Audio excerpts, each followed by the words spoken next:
वहां पण कथा काम प्रारंभ करे। धर्मक्षेत्रे महाक्षेत्रे गंगा कालिंदी संगमे प्रयागे परम पूर्णे ब्रह्मलोकस्य वर्तमाने। ब्रह्मलोकना मार्ग स्वरूप प्रयाग तीर्थમાં ભગવાન મહર્ષિ વેદવ્યાસજીના સદ શિષ્ય સૂત પુરાણે છે ભગવાન મહાદેવની કથાનું ગાયન કરે છે। બ્રહ્મલોકમાં સ્વયં બ્રહ્માજી નારદજીની સામે ભગવાન મહાદેવની કથા કહે છે। બ્રહ્મા કહે છે, નારદ, જે કોઈ મનુષ્ય ભગવાન મહાદેવની કથાનું શ્રવણ કરે છે અને કથા શ્રવણ કરવાનું જે પુણ્ય પ્રાપ્ત થાય, ફલમ વક્તુ ન શકનોમી, તેના માટે હું વક્તવ્ય ન આપી શકું। જે કોઈ ભગવાન મહાદેવની કથા શ્રવણ કરે છે મનુષ્ય દર્શને છે, તીર્થ તુલ્ય છે, દેવ તુલ્ય મનુષ્ય છે। અગણિત જન્મોનું ફલ, અગણિત જન્મના પુણ્યનું ફલ ભગવાન મહાદેવની કથા શ્રવણ કરવાનો અવસર છે। કથા શ્રવણ માત્રતઃ શિવ લોકમ પ્રજેન્નર, એ મનુષ્ય ભગવાન મહાદેવના લોકનો અધિકારી બને છે। શિવલોક કોને કહેવાય? આપણે તો એવું અનુમાન કરીને બેઠા છે કે શિવલોક એટલે મૃત્યુ બાદ કોઈ લોક આપણને પ્રાપ્ત થતું હશે અને થતું હશે। આપણે તો પુરાણોને માનનારા, વેદની વાતને સ્વીકારનારા, મહાપુરુષોના મંતવ્યને માનનારા, પણ મહાપુરુષો શિવ મહાપડ ગ્રંથની અંદર સુંદર આચાર્યો વર્ણન કરે છે। શિવલોક તેને કહેવામાં આવે છે કે જેના હૃદયમાં સર્વ પ્રતિ કલ્યાણનો ભાવ હોય છે। શિવ શબ્દનો અર્થ કલ્યાણ થાય છે, દરેકનું કલ્યાણ થાય, દરેકને સુખ મળે, દરેકને શાંતિ મળે છે। મૃત્યુલોકની અંદર શિવલોકનો અહેસાસ, શત્રુઓ પ્રત્યે પણ કલ્યાણનો ભાવ, જેની સાથે અમને મનદુખ થયું, જેની સાથે અમને દુશ્મનાવટ છે, એને પણ સુખ મળે, એમનું પણ કલ્યાણ થાય છે। જેના હૃદયમાં સંપૂર્ણપણે વ્યવહારમાં, વાણીમાં, વિચારમાં સમગ્ર વિશ્વના કલ્યાણનો ભાવ છે, એ જીવિત હોય તો પણ એ શિવલોકની અંદર જીવી રહ્યો છે। શિવ મહાપડ ગ્રંથની અંદર શિવલોકનું વર્ણન કર્યું છે। ભલે કોઈ ગતિ થતી છે, ખબર નહીં કઈ ગતિ થાય, મૃત્યુ બાદ તો આપણે એક અનુમાન કરીએ છીએ કે ભાઈ સ્વર્ગમાં ગતિ થઈ,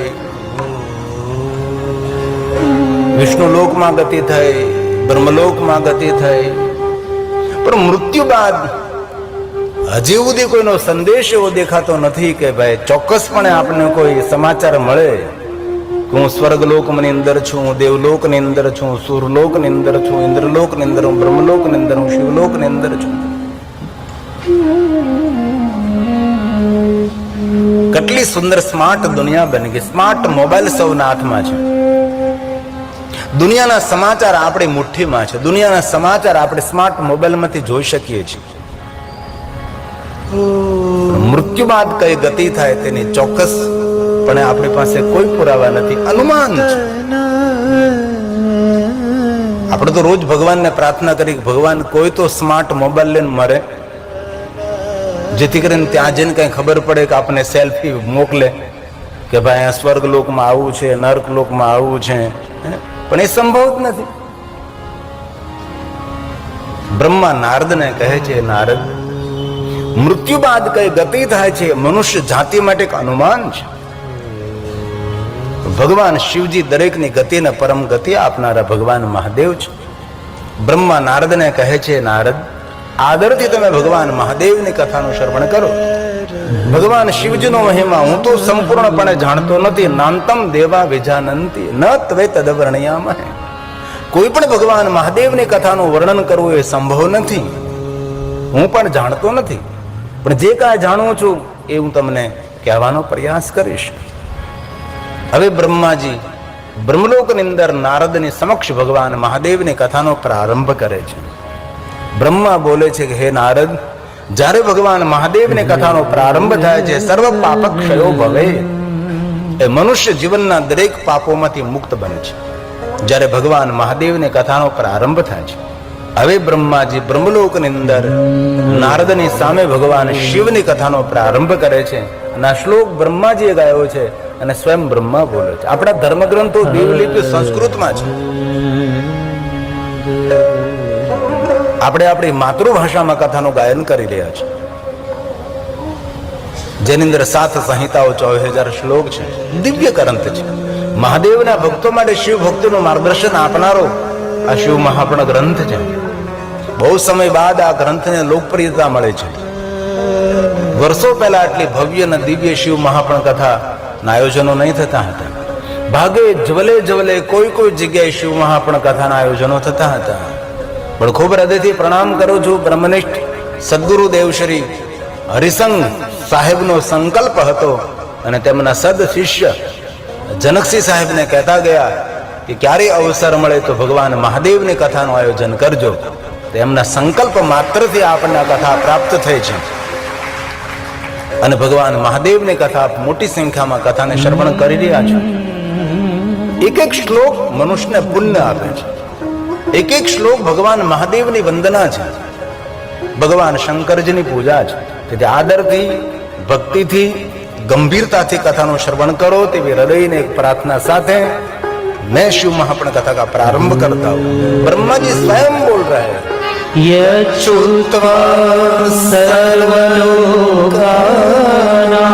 सर्वलोक ने पावन करनार, सर्वलोक નું કલ્યાણ કરનાર આ ભગવાન મહાદેવ ની કથા છે. જે મનુષ્ય કથાનું શ્રવણ કરે છે સર્વ પાપ ક્ષયો ભવે તદહં તે પ્રવક્ષ્યામિ શિવ તત્વં નામયં. એકલો નહીં, આપણે બંને જણા મહાદેવને યાદ કરી એમનું નામ લઈને કથાનો પ્રારંભ કરીએ. શિવ તત્વં નામયં. ભગવાન શિવને યાદ કરી શિવ મહાપણ કથાનો પ્રારંભ કરીએ છીએ. હવે શિવ મહાપણ કથાના પ્રારંભે બ્રહ્માજી પોતાના પુત્ર નારદની સામે ઊંચા હાથ કરે છે. શા માટે ઊંચા હાથ કરે છે? કહે છે કે હું શિવ તત્વને નથી જાણતો. કેટલું સ્પષ્ટીકરણ છે, કેટલો સુંદર સ્વીકાર છે.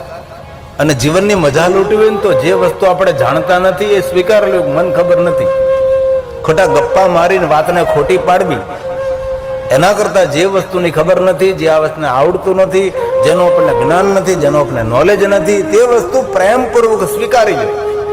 પણ માણસ સ્વીકારતો નથી કારણ કે તેના અભિમાનને ઠેસ પહોંચે છે. બ્રહ્માજીની કેટલી ઉદારતા, બ્રહ્માજી કેટલા શ્રેષ્ઠ છે કે પોતાના પુત્ર નારદની સામે એમ કહે કે હું શિવ તત્વને નથી જાણતો. આ સ્વયં બ્રહ્માજી બોલ્યા છે. શિવ તત્વં મયાનેવ. હું શિવ તત્વને નથી જાણતો, નારદ મને ખબર જ નથી. હવે સ્વયં બ્રહ્માજી જો આ શિવ તત્વને ન જાણતા હોય તો આપણે કલયુગમાં રહેનારા દાળ ભાત અને રોટલી ખાનારા માણસો કેટલું જાણતા હશું? બ્રહ્મા કોઈ સામાન્ય દેવતા છે? જેમના દ્વારા સુંદર સૃષ્ટિની રચના થઈ એ બ્રહ્માજી છે. બ્રાહ્મણ, ક્ષત્રિય, વૈશ્ય, શૂદ્ર સર્વનું ઉત્પન્ન કરનાર બ્રહ્મા છે. લોક પિતામહ બ્રહ્માજી છે. ઓમ હરિ ઓમ. બ્રાહ્મણોસ્ય મુખમાસિત બાહુરાજન્યઃ. સુંદર જગતની સૃષ્ટિનો વિસ્તાર કરનારા બ્રહ્માજી છે. ચતુર્મુખી બ્રહ્માજી. વૈશ્યઃ પદભ્યાં ક્ષુદ્રો અજાયત.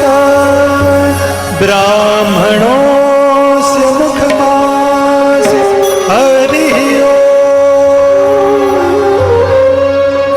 બ્રહ્માજી સ્વયં સ્વીકારી લેતા હોય કે હું શિવ તત્વ નથી જાણતો, તો આપણને કોને અધિકાર આપ્યો છે કહેવા માટે હું શિવ તત્વને જાણું છું? બ્રહ્મા બોલે છે.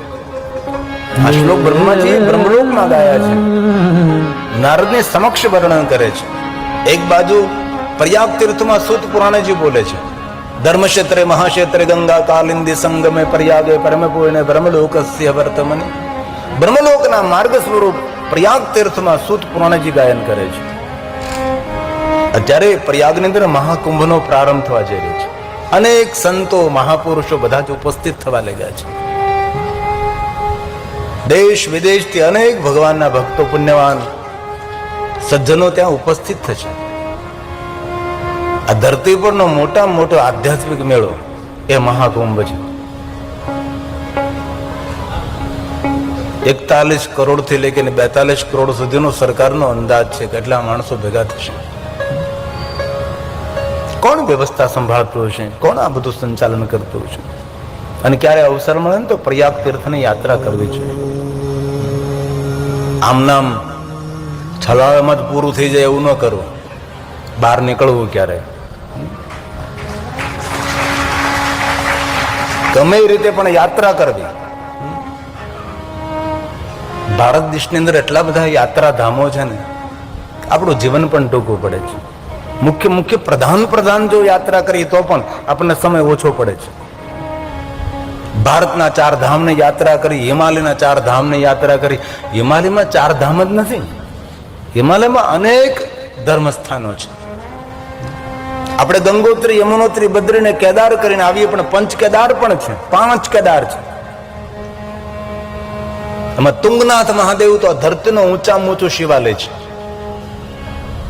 આ ધરતી પર ભલે મોટા મોટા વિશાળ શિવાલયો ધરતી પર હશે, પણ અતિ ધરતી પર ઊંચામાં ઊંચો કોઈ શિવાલય હોય તો તુંગનાથ મહાદેવ છે. તુંગ શિખર પર ભગવાન મહાદેવ બિરાજે છે. આવા પંચ કેદાર છે, અનેક એવા સ્થાનો છે. મહાકાલી પીઠ પણ ત્યાં છે. અને હિમાલય પહાડમાં એટલા બધા ભગવાન મહાદેવના લિંગ સ્વરૂપો છે, અકલ્પનીય છે. અગણિત ભગવાન મહાદેવના લિંગ સ્વરૂપો પ્રાચીન કાળથી છે. એમાં ક્યારે યમનોત્રી આપ જતા હો ને, યમનોત્રી 60 કિલોમીટર બાકી રહે, એ પેલા એક લાખા મંડળ આવે છે. 1 લાખ ભગવાન મહાદેવના લિંગ સ્વરૂપો પાંડવોએ સ્થાપિત કર્યા છે અને ગુપ્ત વાસ્તા નિવાસ કર્યો હતો. એ છે લાખા મંડળ. લાખા મંડળમાં એવા શિવલિંગો છે, ઋતુમાં તે શિવલિંગનો રંગ અને કલર બદલે છે, આપણું પ્રતિબિંબ બતાવે છે. એ શિવલિંગનો એવો પ્રભાવ છે, માણસનું પ્રતિબિંબ દેખાય તો સમજી લેવું ચિરંજીવો ભવ. અને જે માણસનું પ્રતિબિંબ એ શિવલિંગમાં ન દેખાય તેને સમજી જવું કે જલ્દી હંકેલો કરો, હવે તેનું જલ્દી મૃત્યુ નજદીક છે. તેથી માણસો શિવલિંગમાં જોતા પણ ડરતા હોય છે. આવું દિવ્ય ભગવાન મહાદેવના અનેક શિવસ્થાનો છે. 12 જ્યોતિર્લિંગ કેટલા દિવ્ય સ્થાન છે આપણા માટે, કેટલી શક્તિપીઠો આપણા માટે છે. અષ્ટલિંગો, જેવી રીતે 12 જ્યોતિર્લિંગ છે એવી રીતે અષ્ટલિંગનો પણ મહિમા છે. 8 શિવલિંગ, મુખ્ય પ્રધાન અષ્ટલિંગનો પણ મહિમા છે.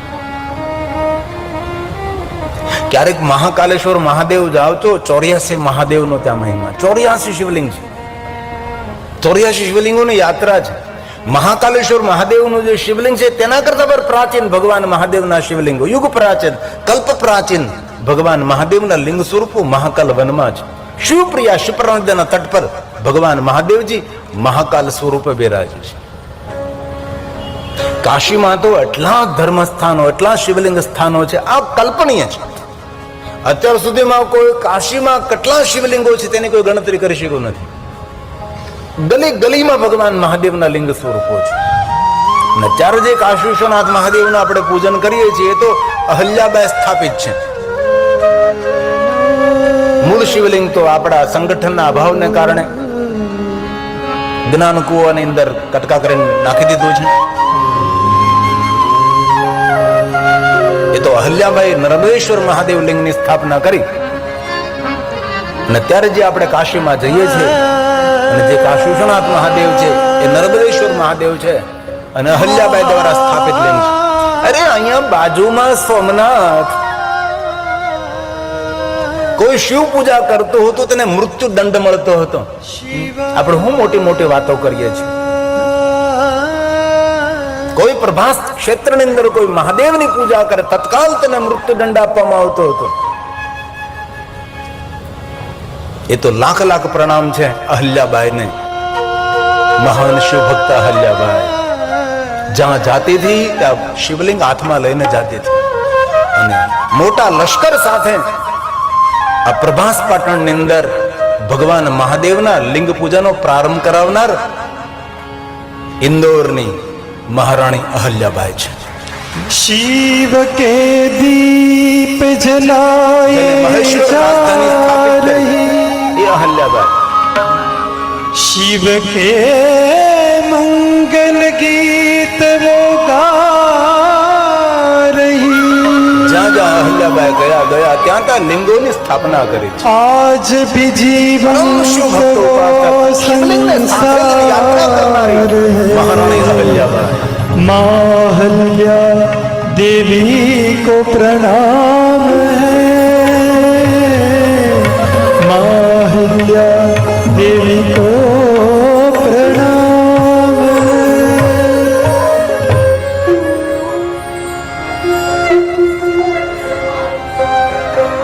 અનેક આપણા શિવસ્થાનો શિવ પૂજાથી વંચિત થયા હતા.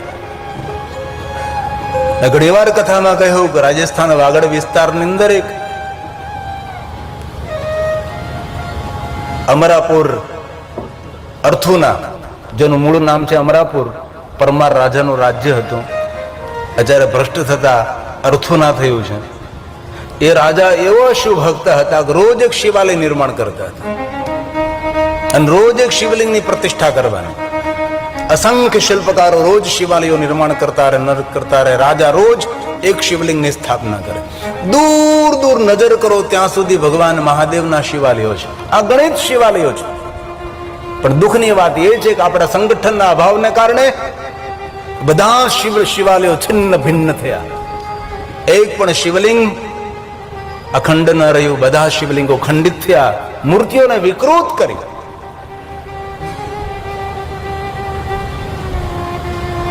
પરમાર રાજા દીર્ઘ દ્રષ્ટિવાળા હતા.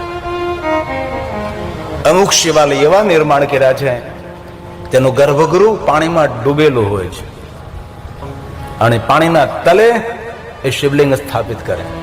આખું ગર્ભગૃહ પાણીથી ભરેલું હોય તો શિવલિંગને કોઈ તોડવા ન જઈ શકે. તેથી એ બધા શિવાલયો વસ્ત્ર વિહોણો વ્યક્તિ અદ્રશ્ય, એ દર્શનીય નથી.